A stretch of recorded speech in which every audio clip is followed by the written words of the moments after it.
നമസ്കാരം, മലയാളി വാർത്തയിലേക്ക് സ്വാഗതം. കഴിഞ്ഞ ദിവസം അന്തരിച്ച കലാകാരൻ കൊല്ലം സുധിയുടെ മകൻ നടത്തിയ വെളിപ്പെടുത്തലും പിന്നാലെ രേണു സുധിക്ക് നേരെ നടന്ന സൈബർ ആക്രമണവുമൊക്കെ നമ്മൾ അറിഞ്ഞ വിഷയമാണ്.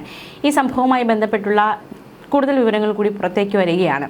കൊല്ലം സുധിയുടെ മരണശേഷം സുമനസുകൾ നൽകിയ സഹായങ്ങൾ കിച്ചുവിന് കിട്ടിയിട്ടില്ല എന്ന് യൂട്യൂബറും റിയാക്ഷൻ വ്ലോഗറിലൂടെ ശ്രദ്ധേയമായ ഷെഫീന ബീബി വെളിപ്പെടുത്തിയിരുന്നു.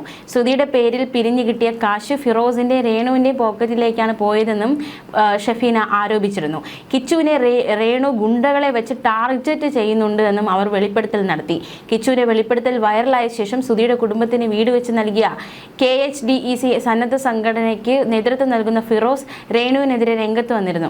പിന്നാലെയാണ് ഫിറോസും തട്ടിപ്പുകൾ കാണിച്ചിട്ടുണ്ട് എന്നൊരു വെളിപ്പെടുത്തൽ ഷെഫീനയുടെ ഭാഗത്തു നിന്നും ഉണ്ടാകുന്നത്. എല്ലാവരും ഉന്തുമ്പോൾ ഞാനൊരു തള്ളു കൊടുക്കാം എന്ന രീതിയിലാണ് ഫിറോസ് രേണുവിനെതിരെ പോസ്റ്റുകൾ ഇട്ട് തുടങ്ങിയതെന്നും ഷെഫീനയുടെ വെളിപ്പെടുത്തൽ.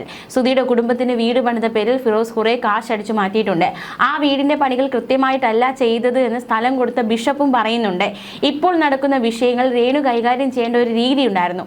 അങ്ങനെ ചെയ്തിരുന്നുവെങ്കിൽ ഞങ്ങളെല്ലാം തോറ്റുപോകുമായിരുന്നു. എനിക്കടക്കം പൊങ്കാല കിട്ടുമായിരുന്നു. ഞാൻ കിച്ചുവിനടുത്ത് എത്തും മുമ്പ് വീട്ടിലെ കോമരങ്ങളോട് കിച്ചുവിനെ പോയി കണ്ട് സംസാരിക്കാൻ രേണു പറഞ്ഞു വിടണമായിരുന്നു. അച്ഛൻ മരിച്ചതിന്റെ പേരിൽ പിരിഞ്ഞു കിട്ടിയ പണത്തിന്റെ കണക്ക് അറിയാനുള്ള അവകാശം കിച്ചുവിനുണ്ട്. രേണു സമ്പാദിക്കുന്ന പണം വേണ്ടെന്നാണ് കിച്ചു പറഞ്ഞത്. ഞാൻ കഷ്ടപ്പെട്ട് ജീവിച്ചോളാം, ഞാൻ ജോലിക്ക് പൊയ്ക്കോളാം എന്നൊക്കെ കിച്ചു പറയുന്നുണ്ട്.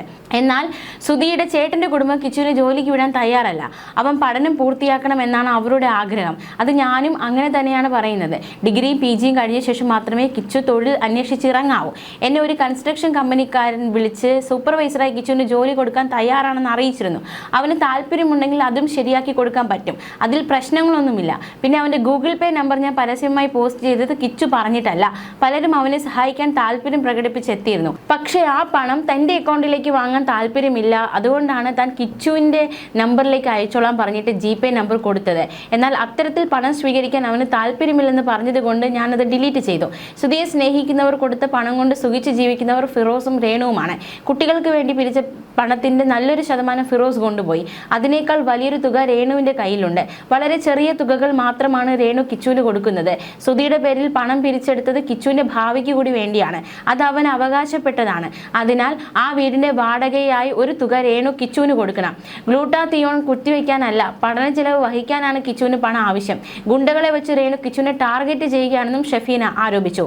വരവെത്ര ചിലവെത്ര എന്നതിൽ കൃത്യമായൊരു കണക്ക് ഫിറോസ് ഇതുവരെ ആർക്കും കൊടുത്തിട്ടില്ല.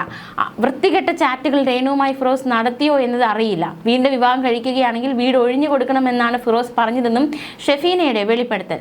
അതേസമയം ഈ ഒരു ആരോപണങ്ങൾക്ക് മേൽ രേണു രംഗത്ത് വന്നിട്ടുണ്ട്. രേണു പറയുന്ന കാര്യങ്ങൾ രേഖകളടക്കം, അതായത് കിച്ചുവിന് താൻ പലപ്പോഴായി അയച്ചു കൊടുത്ത ലക്ഷക്കണക്കിന് രൂപയുടെ GPay ഇടപാടുകൾ സ്ക്രീൻഷോട്ടുകൾ പുറത്തുവിട്ടുകൊണ്ടാണ് രേണു ഇതിനെല്ലാം തിരിച്ചടി നൽകുന്നത്.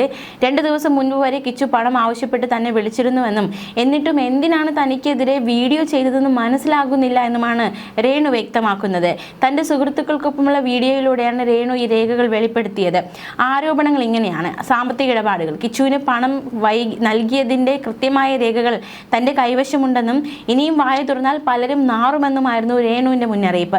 ആശുപത്രി യാത്രയെക്കുറിച്ചുള്ള തർക്കം, അതായത് സുധി മരിച്ചുവെന്ന് അറിഞ്ഞപ്പോൾ ഇവർ വീട്ടിൽ നിന്നും ആശുപത്രിയിലേക്ക് പോകുന്ന വഴിക്ക് ചിലർ തൻ്റെ കൂടെയുള്ളവർ 5 സ്റ്റാർ ഹോട്ടലിൽ കയറി ഫുഡ് കഴിച്ചു എന്ന് പറയുന്നുണ്ട്.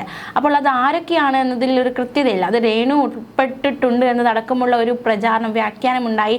എന്നാൽ താൻ അങ്ങനെ ആ ഒരു മരണവാർത്ത അറിഞ്ഞപ്പോൾ ഞാൻ വീട്ടിൽ തളർന്നു കിടക്കുകയായിരുന്നു. മൃതദേഹം വാങ്ങാൻ താൻ ആശുപത്രിയിലേക്ക് പോയിട്ടില്ല. താൻ ഇപ്പോൾ പോകാത്ത യാത്രയിൽ താൻ എങ്ങനെയാണ് 5 സ്റ്റാർ ഹോട്ടലിൽ കയറി ഫുഡ് കഴിക്കുക എന്നാണ് രേണു ചോദിക്കുന്നത്. സുധി മരിച്ച സമയത്ത് രേണു സംഘവും ആഘോഷമായി ഭക്ഷണം കഴിച്ചാണ് ആശുപത്രിയിലേക്ക് പോയതെന്ന കിച്ചുവിൻ്റെ ആരോപണം രേണു തള്ളി. ഉമിനീർ പോലും ഇറക്കാൻ കഴിയാത്ത മാനസികാവസ്ഥയിലായിരുന്ന താൻ എങ്ങനെയാണ് ആഘോഷമായി പോയതെന്നാണ് രേണുവിൻ്റെ ചോദ്യം.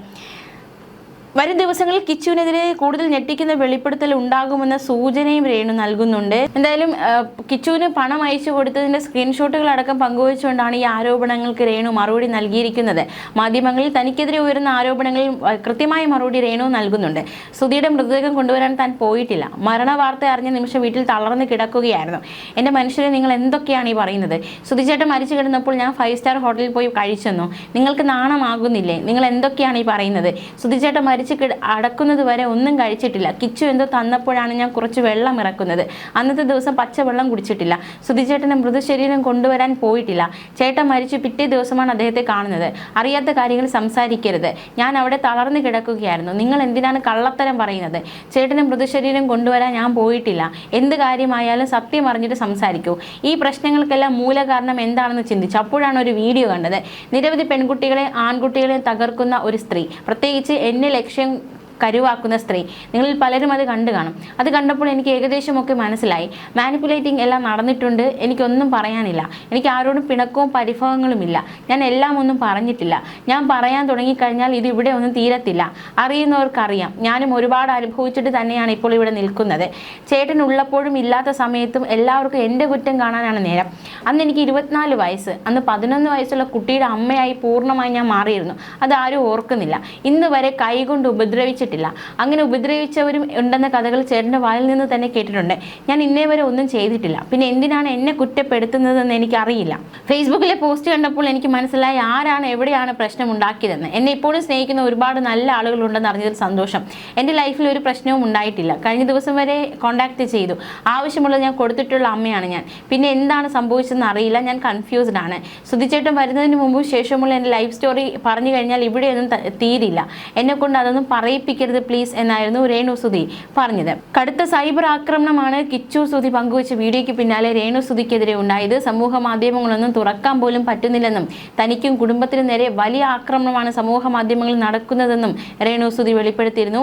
കേൾക്കാവുന്നതിന്റെ അപ്പുറം കേട്ടെന്നും താനിപ്പോൾ ആത്മഹത്യയുടെ വക്കിലാണെന്നുമായിരുന്നു രേണു സുധി പറഞ്ഞത്. രേണു സുധിയുടെ വാക്കുകൾ ഇപ്രകാരമായിരുന്നു: ഫേസ്ബുക്കും ഇൻസ്റ്റയും ഒന്നും തുറക്കാൻ പറ്റുന്നില്ല. കണ്ടന്റ് ഉണ്ടാക്കുന്നവർക്ക് രേണു സുധി എന്ന കണ്ടന്റ് മാത്രമേ ഉള്ളൂ. ചിലതൊക്കെ എന്നെ ബാധിക്കും. എനിക്ക് എന്തെങ്കിലും വീഡിയോ കാണാൻ ഫേസ്ബുക്ക് തുറക്കുമ്പോഴേക്ക് ഇതിങ്ങനെ വന്നുകൊണ്ടിരിക്കും. കമന്റ് ബോക്സ് തുറന്നു കഴിഞ്ഞാൽ ഞാൻ എന്തോ അപരാധം ചെയ്തു എന്ന മട്ടിലാണ് കമന്റുകൾ മുഴുവൻ. എല്ലാവർക്കും അറിയാവുന്ന കാര്യമാണ്. ഒരു കണ്ടന്റ് ആണ് രേണു സുധി. കാശ് കിട്ടുന്നുണ്ടായിരിക്കും ഇവർക്ക് മാസം.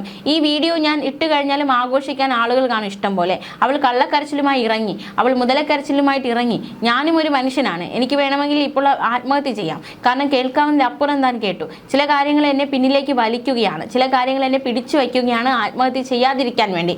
പക്ഷേ ഈ സ്ട്രെസ് താങ്ങാനാവാതെ ചിലപ്പോൾ ഞാൻ അങ്ങനെ തന്നെ ചെയ്യുമായിരിക്കും. നിങ്ങൾ എന്തറിഞ്ഞിട്ടാണ് എന്നെ തെറി വിളിക്കുന്നതെന്ന് അറിയില്ല എന്നതടക്കമുള്ള ഒരു പ്രതികരണമായിരുന്നു രേണു സുധി ഈ ഒരു കിച്ചുവിൻ്റെ വീഡിയോയ്ക്ക് ശേഷം നടത്തിയത്.